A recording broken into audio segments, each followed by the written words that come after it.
గతంలో కేసీఆర్ సీఎం హరీష్ రావు మంత్రి అయ్యారంటే అది సోనియా గాంధీ పెట్టిన భిక్ష అన్నారు నీలం మధు. మెదక్ జిల్లా కాంగ్రెస్ అభ్యర్థిగా పోటీ చేస్తున్న నీలం మధు సిద్దిపేట అర్బన్ మండలం ఎన్షాన్పల్లిలో ఎన్నికల ప్రచారం నిర్వహించారు. ఖాళీగా ఉన్న 30 లక్షల ఉద్యోగాలను భర్తీ చేస్తానన్న నరేంద్ర మోడీ మాట తప్పారని నీలం మధు గుర్తు చేశారు. బీసీ బిడ్డగా కాంగ్రెస్ తనకు అవకాశం ఇచ్చిందని, ఓటు వేసి తనను గెలిపించాలని ఓటర్లను నీలం మధు అభ్యర్థించారు.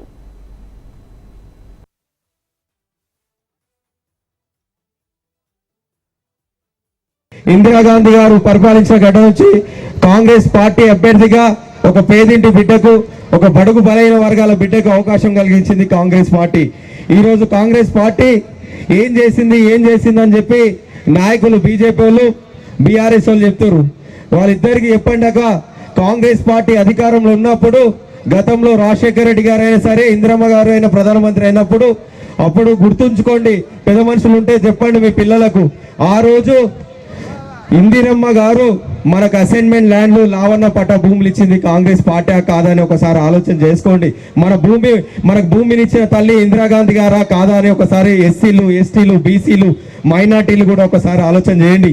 అదేవిధంగా మన గ్రామాలలో చూడండి, ఎక్కడ పోయినా, తెలంగాణలో అయినా సరే, ఏ ప్రాంతంలో పోయండి, గతంలో ఇండ్లు ఇచ్చిన పార్టీ ఇందిరమ్మ గానే కాంగ్రెస్ పార్టీ అని చెప్తున్నా. ఇందిరమ్మ ఇండ్లు ఇచ్చింది కూడా కాంగ్రెస్ పార్టీ అని చెప్తున్నాం. అదేవిధంగా బీఆర్ఎస్ నాయకులు ఈరోజు వాళ్ళ మామ, వాళ్ళ అల్లుడు కూడా మంత్రులు, ముఖ్యమంత్రి అయినంటే కూడా కాంగ్రెస్ పార్టీ తెలంగాణ ఇచ్చిన తల్లికి సోనియా గాంధీ గారు అని చెప్పి తెలియజేస్తున్నా.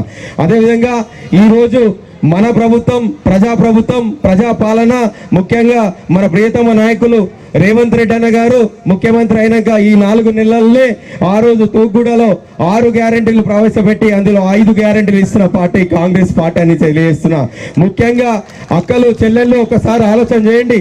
ఈరోజు ఉచిత బస్సు ప్రయాణం చేస్తున్న వాళ్ళు ఒకసారి చేయలేకండి.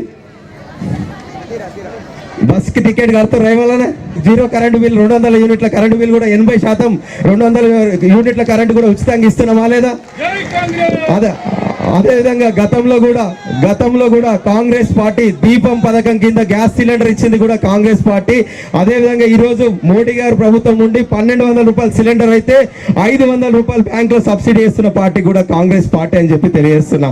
ఈరోజు మన పిల్లలకు ఉద్యోగాల విషయంలో బీఆర్ఎస్, బీజేపీ వాళ్ళు ఉండే ఉద్యోగాలు మనకు సంవత్సరానికి 2 కోట్లు ఇస్తాను, 20 కోట్ల ఉద్యోగాలు ఇస్తానని నరేంద్ర మోడీ అన్నారు. కానీ 20 కోట్ల ఉద్యోగాలు కాదు, 30 లక్షల ఉద్యోగాలు ఖాళీ ఉంటే కూడా అవి భర్తీ చేయలే.